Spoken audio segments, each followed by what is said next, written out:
Bonsoir à tous, c'est l'heure de l'information sur RTI 1. Bienvenue. La Côte d'Ivoire et l'Afrique du Sud renforcent leur coopération, notamment par des projets d'accords bilatéraux.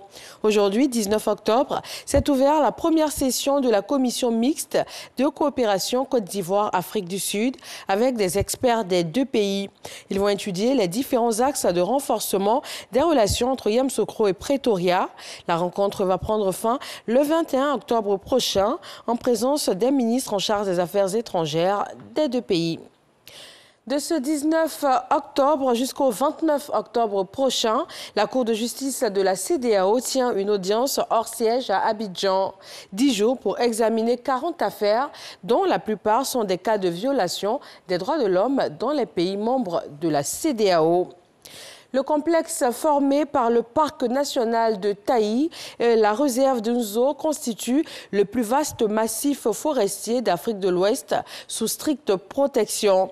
Couvrant plus d'un demi-million d'hectares, ce massif représente environ le quart de la superficie totale pour le réseau d'aires protégées de Côte d'Ivoire. Son importance lui a valu d'être classé dans les réseaux des réserves de biosphère en 1978 et d'être inscrit comme bien du patrimoine mondial en 1982.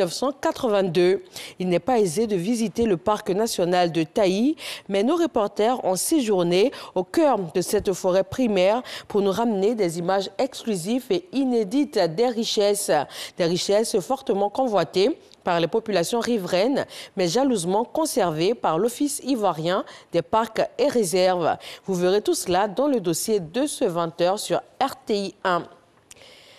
En santé, le Centre national d'oncologie médicale et de thérapie Alassane Ouattara a permis à plus de 700 femmes de se faire dépister gratuitement du cancer du sein. Pendant 16 jours, elles ont également été informées et sensibilisées sur cette maladie. Isaïo. Le cancer du sein est un problème de santé publique en Côte d'Ivoire. Le mois d'Octobre Rose est mis à profit pour sensibiliser et faire dépister les femmes. Aujourd'hui, Rafiatou, étudiante, est présente au Centre national d'oncologie médicale et de thérapie Alassane Ouattara, CNRAO, à Cocody, pour une séance gratuite de dépistage du cancer du sein.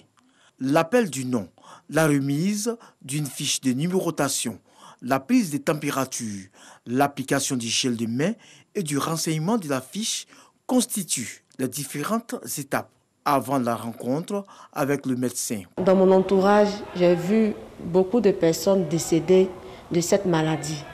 Et vraiment, ça me fait peur. Donc, vaut mieux être vite dépisté pour pouvoir vite en guérir.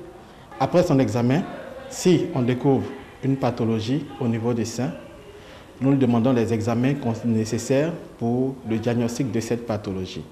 Et si besoin est, nous lui faisons une prescription en fonction de la symptomatologie qu'elle nous aura auparavant expliquée. Comme Rafiatou, plusieurs femmes profitent de cette gratuité de soins. Nous sommes dans le mois rose, octobre, donc je vous prie de venir vous faire dépister pour connaître votre statut. C'est très important pour une femme de savoir son état de santé. Mieux le mal est vite détecté, plus il peut être soigné.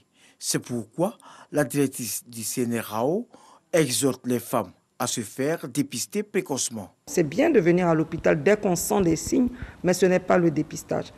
Aujourd'hui, il est démontré que quand quelqu'un ne sent rien et qui vient à l'hôpital pour faire un contrôle et qu'on découvre un cancer du sein, c'est suffisamment petit pour qu'on en guérisse totalement et pour qu'on garde ces deux seins.